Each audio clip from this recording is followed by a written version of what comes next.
Please join with me today's scripture reading, which is a refreshing and different take on John.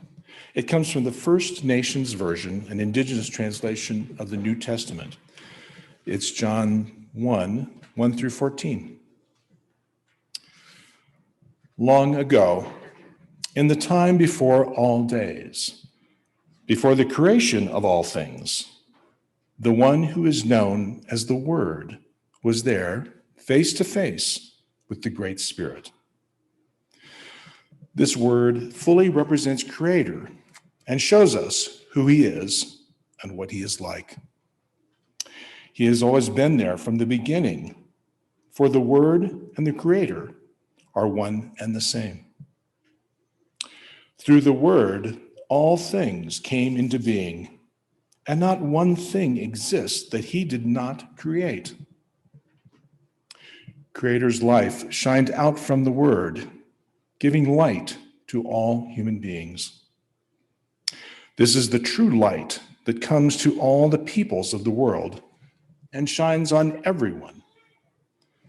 The light shines into the darkness, and the darkness cannot overcome it or put it out. Into the wilderness of the land of the promise, known as Judea, came a man named Gift of Goodwill, named John. He was sent by the Great Spirit to tell what he knew about the light, so everyone could believe.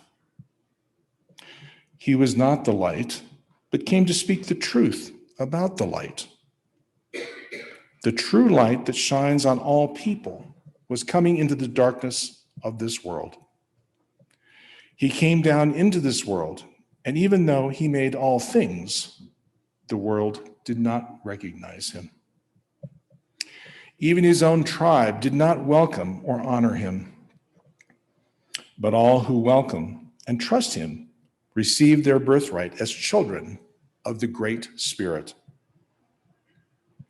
They are born in a new way, not from a human father's plans or desires, but born from above by the Great Spirit.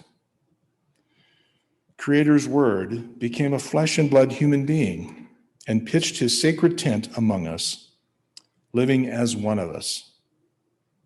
We looked upon his great beauty and saw how honorable he was, the kind of honor held only by this one Son who fully represents his Father, full of his great kindness and truth.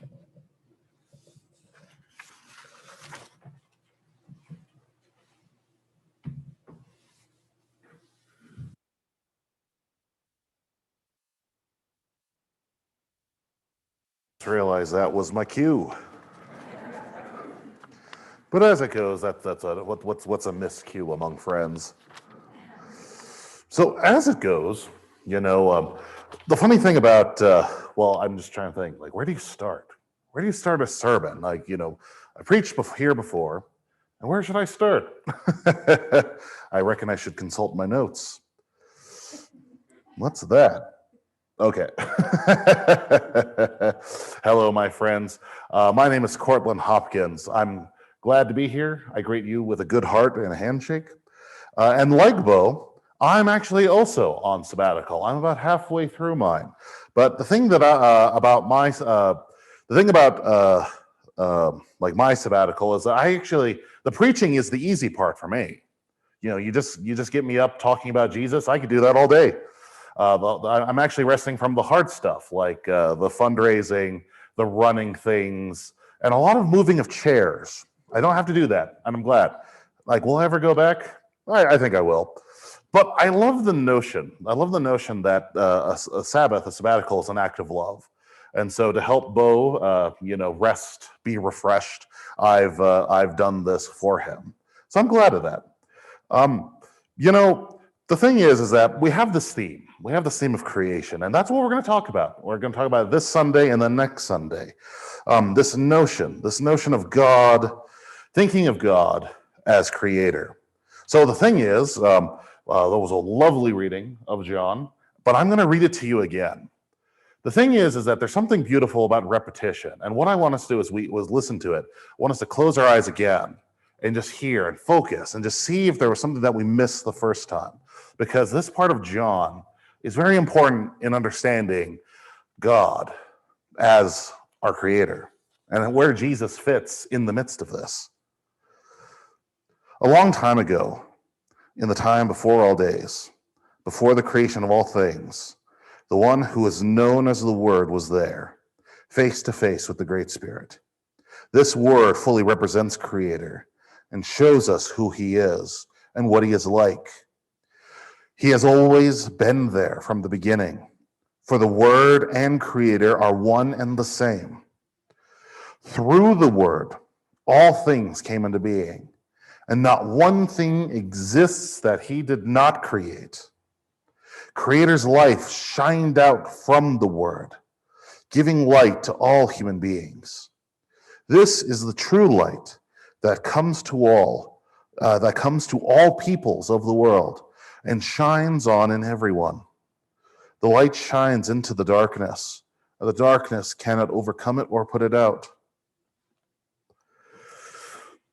Into the wilderness of the land of promise, Judea, came a man named Gift of Goodwill, John.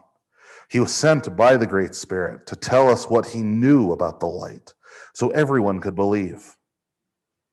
He was not the light, but came to speak the truth about the light. The true light that shines on all people was coming into the darkness of this world. He came into this world, and even though he made all things, the world did not recognize him.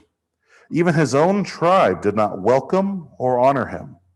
But all who welcome and trust him receive their birthright as children of the Great Spirit.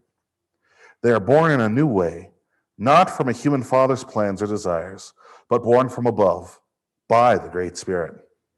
Creator's Word became a flesh and blood human being and pitched his sacred tent among us, living as one of us. We looked upon his great beauty and saw how honorable he was, the kind of honor held only by this one Son, who fully represents his Father, full of his great kindness and truth. Gift of Goodwill, John, told what he knew about him and cried out with a loud voice, "The one I have told you about is here. He comes after me, but is much greater, my elder. He has more honor, for even though he is thought to be younger, he existed before I was born. From the fullness of his being, we have all had many gifts of kindness poured out on us. Drawn from the water, Moses gave us our tribal laws, but the gift of great kindness and truth came from Creator sets free, the chosen one.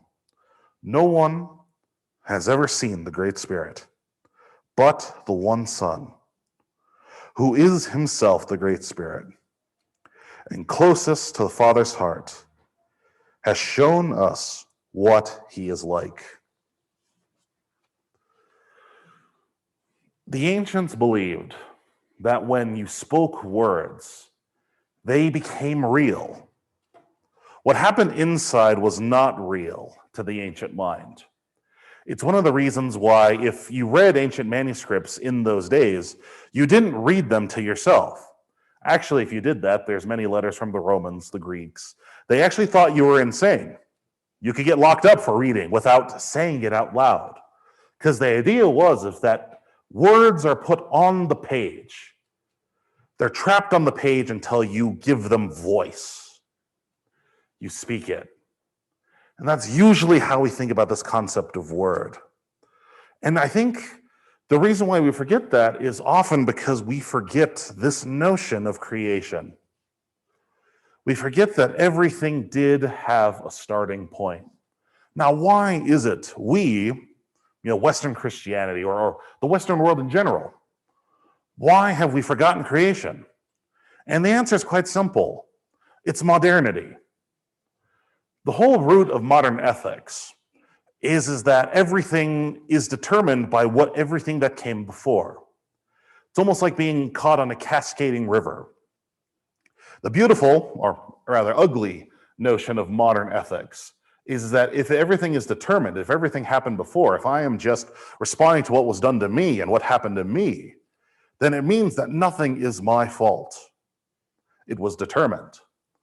It was written. It was fate. But that's not how God works, because there was always a creation moment. Everything was made. And so it follows that if we want to get right, if we want to honor God again, if we want to find harmony, if we want to find peace, we have to go back to the beginning. We have to go back to creation. Now, the thing is, all tribes, as far as I know, and I've known a lot of them, and I'm quite convinced that this will be true as I continue, they all refer to God as creator. And the words for God almost always begin as creator, and there are no exceptions. Why? Well, if you read this passage of John in Greek, word is literally translated from the Greek logos. Now, most of us have probably heard of this word. There's a lot of church names at it. I always joke that, churches always have, like they have names. They either sound like a housing development, like Greenwood Church, or they sound like, like they're very standard names, like First Baptist Church. Good, right? Well, logos is one of those words that it's the third genre of church name, which is nightclub. So logos, right? You're like, ooh, that sounds like a good club. But what does this word mean? Well, the thing is that the Greeks loved this word. And the reason why this Bible's translated this way, it's something that's called contextualization. The thing is, the Greeks didn't like kings. Hebraic language is all about a king, a leader, someone who would come and would save the people. He would save the tribe. And this leader, this chief, would be the chief of all the tribes on the earth. But the Greeks didn't have a concept of that. Like if you said that Jesus was the king, they would think, oh, we got rid of kings. We don't want them. That makes no sense to them. But there's this concept in Greek philosophy called logos. And the thing about logos literally translates, we don't really know what it actually translates, actually, because we don't have any of those works. It was just so ubiquitous that they just knew. Well, what is it? Well, the thing is that the Greeks were very circumspect, surprisingly. But there's these two words, and you've probably heard them, chaos and cosmos. These words are very important in the understanding of the world, and I think this is a reflection of truth, is that chaos is, just everything, you just imagine like, there's nothing going on. Everything is chaotic, right? Things are crashing into each other. There's death, there's destruction. But cosmos, we look at the heavens, we look at the stars, and we notice that there's order, there's harmony. Even though things seem to be chaotic, they are not. That's what logos is. And so if you like, the literal translation of this is that it says that logos became a human being and lived among us, walked among us. For me, as a Lakota man, that's the equivalent of me saying, creator became a human being and walked among us. That is who Jesus is. Now, we know this because if we take apart the words for creator, some wonderful things happen. Let's start with the Hebraic, Yahweh. We know that literally translates to I am. But the beautiful thing about Hebrew language is that the tenses are also in the language. You can pack a lot of meaning into just one word, or in this case, two words, Yahweh. So it has three tenses. It basically, if you read Yahweh in Hebrew, this is what it sounds like. It says, I who was, I who am now, and I who forever shall be. When God spoke to Moses, that's what he said. When he said Yahweh, that's what he said. When Jesus responds to the Pharisees on the night before his crucifixion, that's also what literally he said. We read it in English as I am, but that's what he said. He said, I who was, I who am now, and I who always shall be. Now that's an incredibly powerful terminology. Who is this? Now we go more into the indigenous, my own people's name for creator, which is Wakan Tonka. This translates literally into the great mystery. That's how we know creator. It's like, most people translate it as great spirit, but if I was talking to the old timers, they'd say the great mystery, because there's this notion of power, strangeness. If we take apart the word wakan is the base word for light. It's the base word for medicine. It's the base word for power. It's the base word for destruction. It's the base word for medicine and healing. And Tonka, all of us have seen, most of us have probably seen Dances with Wolves, and Graham Greene's like saying Tatanka. Now, the thing about that is that the Lakota word for buffalo is actually very practical. It means like shaggy. It's basically meat animal. Tatanka is the religious name for the buffalo, for the bison. It translates to the majestic ones, the ta being the plural. But you take away the ta, you just get with Tonka, which is the majestic one. And you add that with the other part, the majestic one, who is filled with destruction, light, power, medicine, beginning, ending. That's who the great mystery is. So the thing is that we often don't think of creator as creator because it means that there is something infinitely more powerful than us. We know that, we can infer that by looking at nature. So the next scripture I'm going to tell you briefly about is Acts 17, 26 through 28. So feel free to follow along in a Pew Bible. But this line, it just stuck out to me as I was preparing the sermon.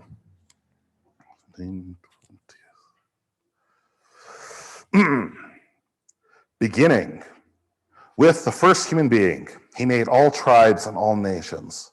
He wanted people to live all over the face of the earth. He decided ahead of time when and where each tribe would live.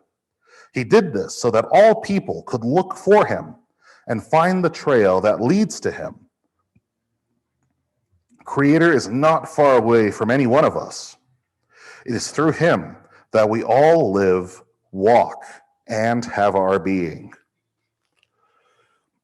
It seems strange that one of the first inferences, but it's one of the first truths, is that we are meant to be. All of us, each one of us here was meant to be. Now we can know that just because, all of us have parents. I'd be very shocked if someone here didn't have parents. I'd be very curious, but we all know there was essentially a plan. And if not a plan, an action that came before. I think that's where modernity mixed up the problem. They just assumed that it was the plan. There was the motion, but there was no meaning behind it. It just was, which is kind of strange. But the thing is, I bring in this parenting metaphor because it's very important. And it's something we need to know. Because creation by its very nature, what it is at its heart and everything that it is, creation is an act of love.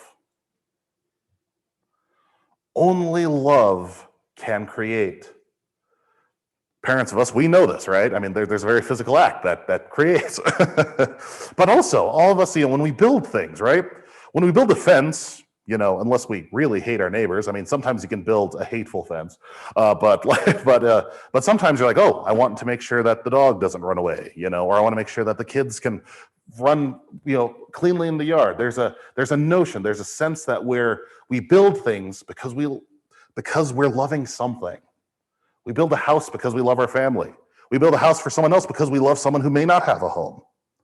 All creation is an act of love. When we think about when God spoke, creating the earth, this was a triumphant act. This was an act of joy. It was love.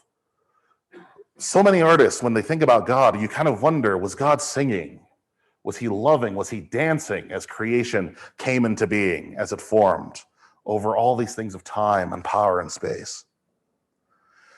Now, J.R.R. Tolkien, the author of Lord of the Rings, he said that our story, the story of life, the story, it begins and it ends in joy. And I think that's true. Creation begins. There is some trouble that we're living through right in the middle time. There is great evil, but it ends in joy. I think the thing is, we disregard creation because often we cannot imagine a better world. It's sometimes easier to just keep plodding on, just doing our best. But the whole point of this story, the whole point of this book, is that there is a better world coming, imminently, powerfully. We're ending the Easter season where Jesus says he's coming back. And we're so used to thinking of it as destruction, right? We've all seen our end of the world literature, right? That there's fire, flames, and all that. And part of the reason for that is because it's not only the end of injustices, but the end of pain. But the notion that when you see the crazy guy on the corner, right? He has a sign that says the end is near. That's something that's universal to all human cultures. But our story is different. Our story should really say, our sign when we're talking about the end of the world, it should really say the beginning is near. Now, as it goes, I think about this often. There's a notion that there is a better world coming soon. That's the whole point of this story. It's a story in a lot of ways that feels too good to be true. We believe that life is so good. There's so much beauty. There's so much potential for creativity, beauty, love, that we want it to last forever. There's a sense that things are going to be all right. Now, I think these have been very troubling times these last few years. And we wonder, how do we respond to the evil in the world? How do we respond to the destruction? How do we respond to the madness, the killing, the terrible things? How do we respond to this? I think the answer comes from this series, the series that I'm starting and the other preachers will continue. I think we respond by making beautiful things. I think we respond by making beautiful things. We honor God by doing what we're supposed to do. Some of that might be painting. Some of that might be raising our children. Some of that might be loving our neighbor, cooking for Bill. There's so many creative ways to do things, to respond. And if we do that, it makes the world not only an infinitely better place, but it prepares us. Because the notion that love that we experience in that feeling of wholeness, harmony, and completion, it's going to last forever. John starts his gospel this way because he has to tell that Jesus has the authority to do all this. The literal translation is it was done through him. Jesus is the one who owns all of these things, with the sin, the brokenness, all these things. He had it. He had the authority. So that when he was killed, he was that sacrifice. He was sacrificed as, almost as the Lamb. When we think about the Lamb of God, it's such a remarkable vision, to a world filled with violence. I think one of my favorite images that I saw is there's a whole new stream of artists, Christian artists who are very, very innovative and ingenious. And you just saw there was this beautiful thing. You saw this very beautiful lamb just calm at peace as 8 wolves attack him. And I was just thinking, that is the perfect image of Christ right there. Perfectly at peace because the lamb would triumph. There's a Lakota phrase when we think about creator, right? So if I was preaching this to a Lakota crowd, I have to tell them that Jesus does have the authority for this because Native cultures are very authoritative. Is this honor respected? Is this honor deserved? And the thing about John, when I read this, John is saying, yes, Jesus had the authority because he was also the creator. Of course, he would take all these sins, he would take all the bad hearts, the broken ways, he would take it all upon himself. And it would die with him. There's a Lakota ceremony that's called the Sundance. And what it is that in the old days is that the community would get together and there was this notion that when you knew that your heart was bad, when you knew that you were wounded, when you knew that you were hurt, you would go to the Sundance and you would fast. You'd fast for food and water for 3 days, which is pretty brutal. And the notion is that you're offering up your body because the community can't live with these bad hearts and broken ways, what we call sin. It can't. It'll kill the community. It'll draw evil spirits. It'll destroy us. So we have to dance. We have to dance in the sun. It's always in the middle of summer. There's a brutality. There's a hardship to it. And in the old ways, you have Red cloth, red skin or red cloth, and it's a sage, and it's wrapped around, both wrists, and it's wrapped around both of your ankles, and it's wrapped around your head, and you're pierced in your chest. And you look at Jesus' story, you realize that all the way across the sea, we knew exactly where those wounds would be. The crown of thorns on the head, the holes in the hands, the holes in the feet, the piercing of the side. So a Lakota preacher, an old timer, told me, like, how do we understand this? Like, how does our people understand this? It's very quite simple. Jesus sundanced for the whole world. That's who he is. That's who Creator is. We're so used to being religious. We're so used to being spiritual. We're so used to that, we can often miss God because we like rules. Rules are easy. If we follow the rules, we go to church, we do this, right? Generally try not to hate anybody, that'll be okay.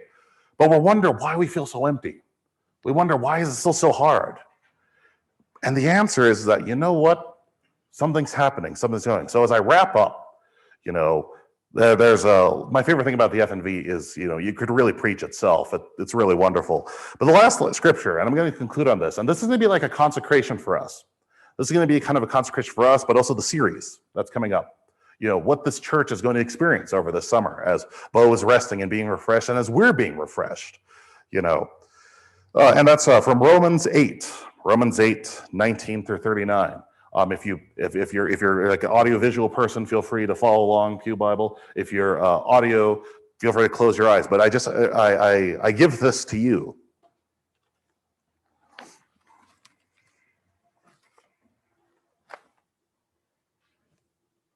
Oop, there we go.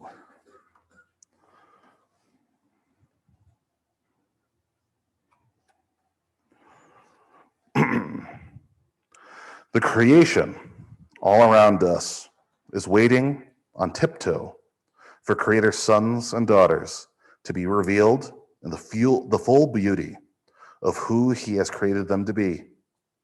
Creation itself became weak and powerless, unable to fulfill its destiny, not by its own choice, but because of the one who had power over it. But there is hope. For Creator has a plan to restore human beings, that all creation will share in the freedom of the life of beauty and harmony given to all of Creator's children. It is plain to see that all creation is still groaning in pain, like a mother giving birth. And even we, who have first tasted of his Spirit, are groaning on the inside, as we wait for Creator to finish the purpose for which he took us into his family by giving us our new bodies that will never die. This is what Creator was planning when he set us free by his Spirit. It is the hope of all creation. We cannot fully see this hope yet, for who hopes for what has already happened? So we must be patient and wait for Creator to bring everything into completion. In the same way, his Spirit helps us in our weakness, for our prayers are often empty words, but Creator's own Spirit groans deep within us, without words, making our weak prayers strong. The one who sees into our hearts knows the Spirit's thoughts and prays with us in our weakness, so we can become who he created us to be. In all these things, Creator is working to bring good to the ones who love him, the ones he chose according to his ancient purpose. For he knew long ago what kind of people he would choose. He decided ahead of time to make them to be like his firstborn son, who is the elder of the sacred family. The Great Spirit chose them, invited them, and set them right with him, and gave them a life that shines with beauty and harmony. What more can be said? If Creator stands with us, who can stand against us?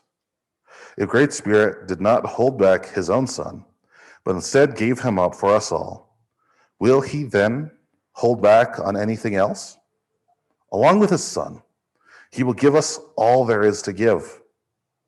No one can accuse Creator's chosen ones of being guilty, for the great Spirit himself has decided in their favor. Who could speak against us? Who could speak against them when it is Creator sets free Jesus, the chosen one, who speaks for them? Yes, the one who died and was raised now sits at Creator's right hand and represents them in his prayers. What could come between us and the power of this kind of love?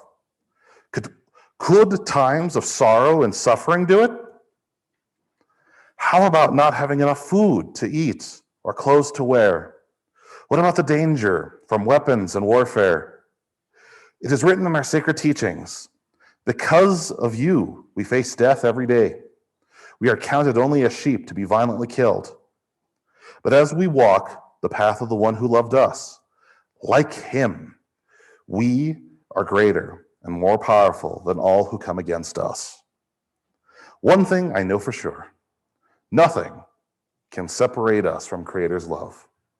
Not death or life, not spirit messengers or dark spirit rulers. Nothing from the spirit world above or on the earth below. Nothing today or in the days to come. Not one thing in all creation can separate us from his great love, a love that is ours in the chosen one. Creator sets free Jesus, our honored chief.